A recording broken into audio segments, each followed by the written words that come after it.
So you want to build a campaign that is fire, but you don't really know how to go about that. I got you.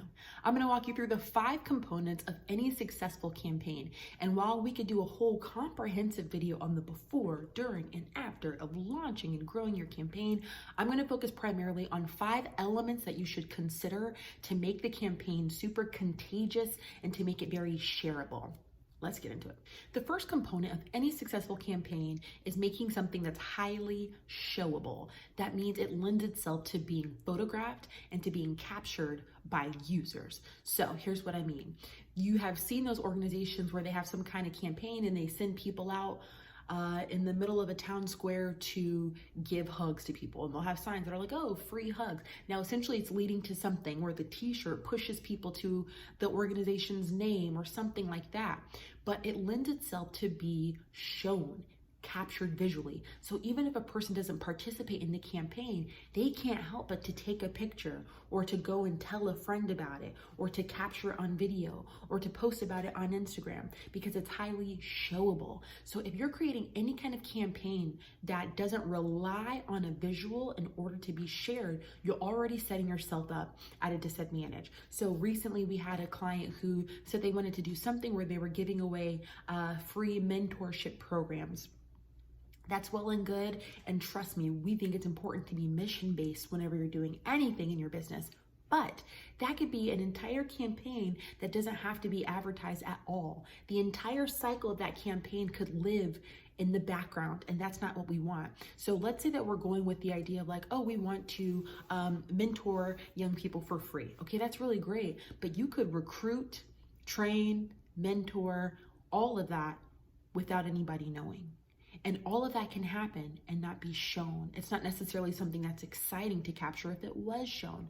So you want to make sure that whatever it is that you're putting together for this campaign is highly showable. It lends itself to being seen. And even if a person didn't want to participate, they can't help but to snap it, to record it, and share it with their friends because it's so enticing or so unique visually. The second component of any successful campaign is its degree of invitation. So what I mean is if you're promoting anything, you're doing any kind of campaign and it rests on you shouting at other people and telling them what you're about and they have to just listen, you're doing it wrong. A truly successful campaign hinges on people talking back to you. It is dependent on people's participation and it invites their voice to the table. So whether it's something where you're calling for submissions or you're asking people to share their story, people tend to participate when they're allowed to talk about themselves, when they can participate, when they can share about their background, when they can showcase their experiences. Because honestly, basic psychology says that people like to talk about themselves. This has been proven time and time again. Research has shown the brain activity that goes off whenever we talk about ourselves. So if that is people's natural tendency, why not design a campaign that caters to that, as opposed to trying to climb an uphill battle of making them do what you want them to do? Do something that lends itself to what they already do, which is talk about themselves. So can your campaign invite them to show off what they've got going on or to submit their story and talk about themselves? So for example, you see some of these brands on TikTok that have partnered with different TikTokers and created challenges, and you have to either dance or show off your shoes. And let's be honest, a lot of the sponsored campaigns on TikTok are corny. I'm just gonna say it, they're cheesy. But the reason they're so contagious is because they let people put their own spin on it. They encourage you to put your own style on the campaign. So let's say, for example, DSW, the shoe company, did a campaign a couple months ago on TikTok. It was cheesy, I'm gonna say it. But the reason it was so successful and had so much participation is because it encouraged people to show off their personal shoe collection. So there was a certain song and a certain dance you had to do, but it allowed you to show your shoe collection. So even if you had no interest in DSW or no interest in buying new shoes, you're gonna participate because you wanna show off your shoe collection too.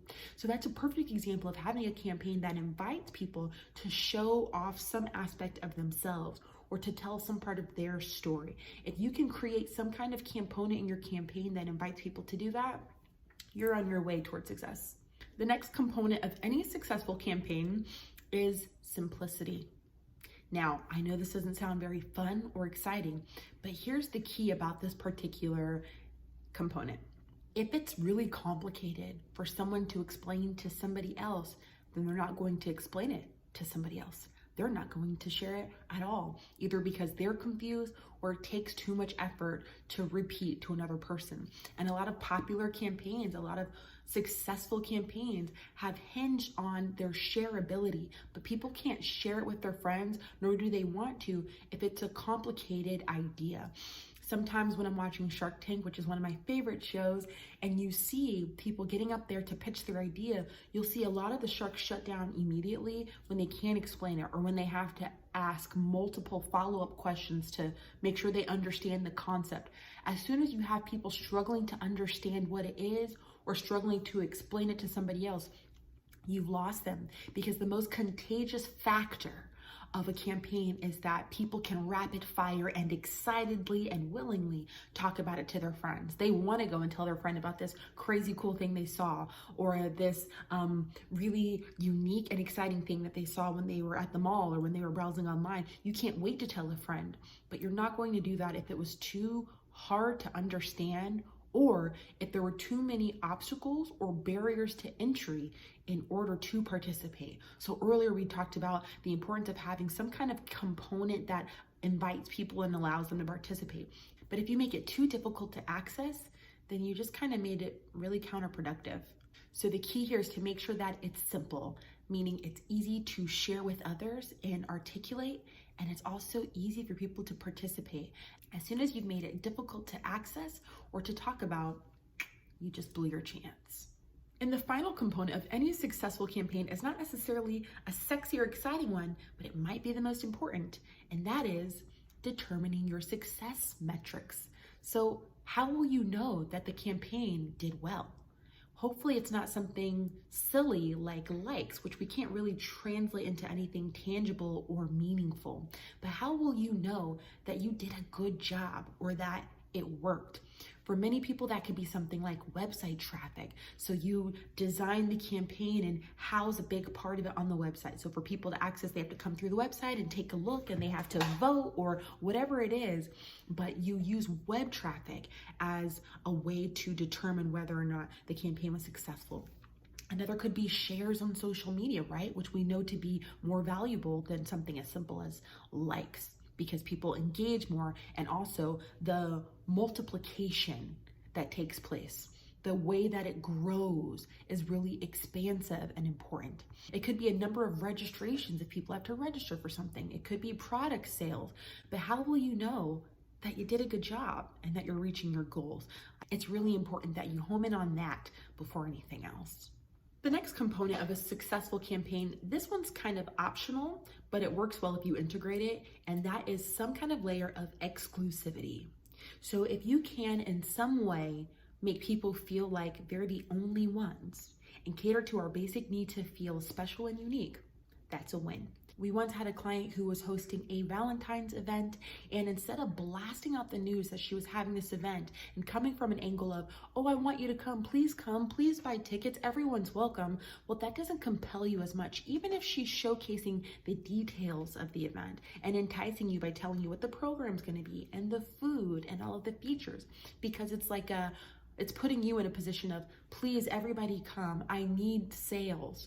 And that doesn't really prompt us to feel special. But if you do something where you hand select a certain group of people to get invitations and you send them out, which she did, she sent out these very intricate, almost ridiculously intricate invitations to a select group of people. She didn't even have to tell them to share on social, because it catered to that very first component we talked about, which is making something that's highly showable. So it was so intricate, you can't help but to share with your friends the unboxing. And so she sent these invitations out to pre-selected people to invite them, and them only, to this event.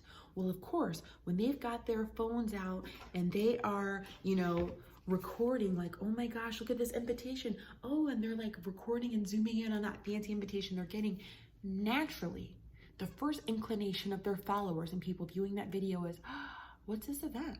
What is it for? Why didn't I get one? How do I get involved? How did you get selected? How can I be selected? And so it plays on our need to be invited, to be included, and it plays on our joy, we won't admit it, in feeling special and top tier. That's why you have general admission and then you have VIP, and people selecting VIP because they want to feel like there's some kind of imaginative hierarchy. Okay, all of that. Again, your best bet is to play toward people's basic human behavior, our psychology, and our egos in order to have a campaign that's highly shareable, attractive, and overall successful. So even though there are tons of different creative things that you can do to make sure your campaign is successful, in my opinion, these are the top 5 to make sure that you have a campaign that brings you a new audience, that enhances your reputation, and does a great job of increasing brand awareness about your overall brand, or gives you success with some kind of new product launch or campaign. So I hope that you're successful in this. If you have any questions or you want more insight or help with your own campaign development, then reach out to us. You can find us at tellpublicrelations.com or on Instagram at tell, T-E-L-L, public relations. Either way, we're excited to come alongside you as you work to get more of the shine that you deserve.